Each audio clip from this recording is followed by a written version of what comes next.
All right, folks, check this out. For the first time ever, Donald Trump was just asked to his face about these new Epstein emails where he is incriminated in them. He appears to be central to what Epstein was doing, and his response is about as bad as you'd expect. I mean, he's diverting blame, he's attacking the reporter, he himself is kind of freaking out at the question, and I think it's clear from what he's saying here, from his tone, that there's a lot of panic inside of Donald Trump, inside of his regime as well. So I want to show you Donald Trump's answer to this question when he was asked about the emails. But before I do that, make sure to subscribe down below, drop a like on the video, comment, let me know what you think about this story. I will continue to cover the Trump Epstein story on this channel. As a reminder, I have the flu right now, and I once again wanted to say I appreciate you all so much for your support during my sickness and still supporting even though I'm not posting as much as I'd like to because I'm so sick. But regardless, let's dive in. Before we listen to this answer from Donald Trump, I do want to show you what took place before Donald Trump was on Air Force One and got asked this question. As he was boarding Marine One, the helicopter, to go to Air Force One to fly down to Florida, Donald Trump completely ignored a bunch of questions surrounding Jeffrey Epstein from a bunch of reporters. Just take a look at this clip. You'll see what I mean. Do you want regime change in Venezuela, sir? What did Jeffrey Epstein mean when he said you knew about the girls? If the Epstein case is a hoax, why are you calling for more investigations? Yeah, so some really good questions from reporters, and this is Donald Trump just walking away. He's not even attempting to engage or pretending to engage. He's just continuing to walk away from these reporters, completely ignoring their questions. And that's the same thing that happened when he got off the helicopter to board Air Force One for Florida. He also didn't take any questions there as well. Take a look.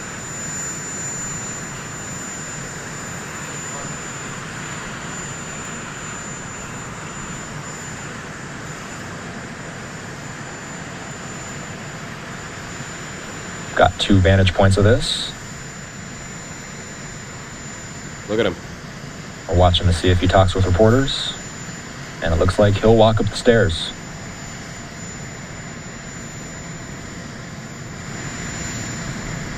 No reporters, no questions taken. And so he's running away from these journalists. He will not answer any questions about Epstein until he kind of got cornered on Air Force One. And you can tell from this clip we're about to listen to, he very clearly did not want to answer this question. And it sort of appears to me that the behind the scenes, Trump and his team had been like somewhat crafting an answer to this question. They knew it would come eventually, kind of workshopping something to respond with. And so you can tell me what you think in a moment. But this is what Donald Trump was asked, and this is his answer to the first question about the Epstein emails. Take a look. Too much.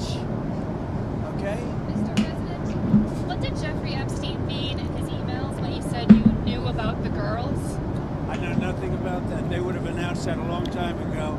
It's really, what did he mean when he spent all the time with Bill Clinton, with the president of Harvard, who you know, who that is, Summers, Larry Summers, whatever his name is, and all of the other people that he spent time with. Jeffrey Epstein and I had a very bad relationship for many years, but he also saw strength because I was president. So he dictated a couple of memos to himself. Give me a break.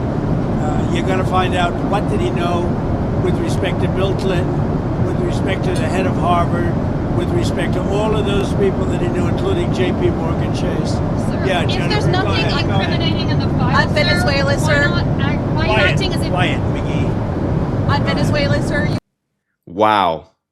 So I don't know if you heard it at the end there, but the journalist was trying to ask a follow-up question. He just screamed at her, quiet, quiet. We're going to get the video soon. I just had to show you the audio as soon as I got it. He just said, quiet, quiet at this reporter. But this answer just reeks of desperation. It reeks of panic to me because it's the typical Trump lie, right? I mean, he has a formula. He's not like switching it up every day. He has a pretty consistent theme he goes with when it comes to these lies or when he's backed into a corner. And so he starts by saying, I know nothing about it, the denial portion of his answer that we always get from Donald Trump, even though he knows very much about it. And then it's the pivot. It's the divert blame. It's the It's, you should be looking into Bill Clinton. You should be looking into Larry Summers. You should be looking into anybody that's not me. And then, of course, the distancing that we see from Donald Trump so often. I barely knew him. Epstein and I had a very bad relationship for many years, and then he builds himself up. I had strength because I was president, so he was trying to get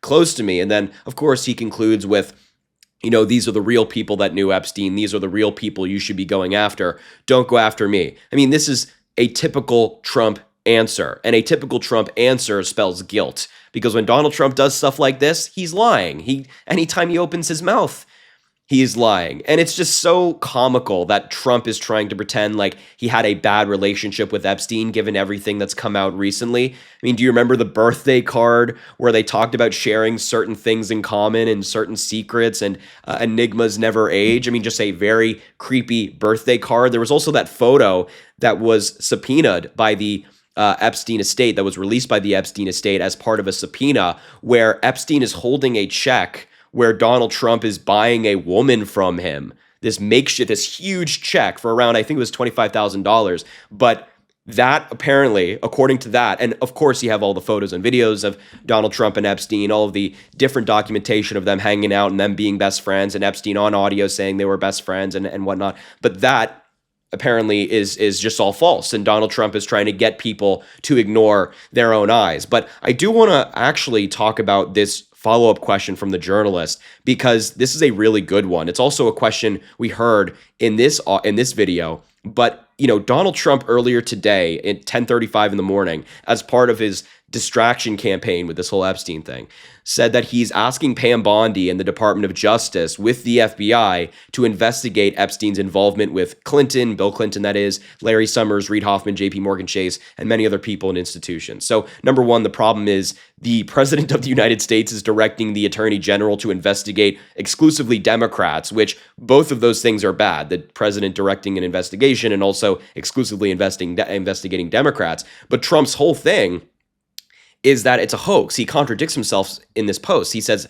it's an Epstein hoax and that he wants to investigate it. So if it's a hoax and it's totally fake, then why does he want more investigations? And if he, didn't know Epstein, then he had a bad relationship and he has nothing to hide, why doesn't he release the Epstein files? Pam Bondi responded to Donald Trump saying they've already put an attorney in charge of this investigation, which again raises another major ethical issue with the divide that is meant to be there between the president and the Department of Justice. But if it's a hoax and Donald Trump has nothing to hide, why is Pam Bondi and the Department of Justice now investigating this at the direction of Donald Trump? That's what the reporter was trying to ask at the end here, but Trump snapped at her saying, quiet, quiet, pointing at her, I imagine. That's just what I imagine Donald Trump was doing. He does it often. But this is the answer they're going with. Just pivot. It doesn't answer the question whatsoever. Donald Trump continues to lie, saying, I barely knew Epstein. I didn't know him at all. We had a bad relationship. You should be looking into other people. But this isn't going to fly anymore. The American people can see right through his lies. It's not hard.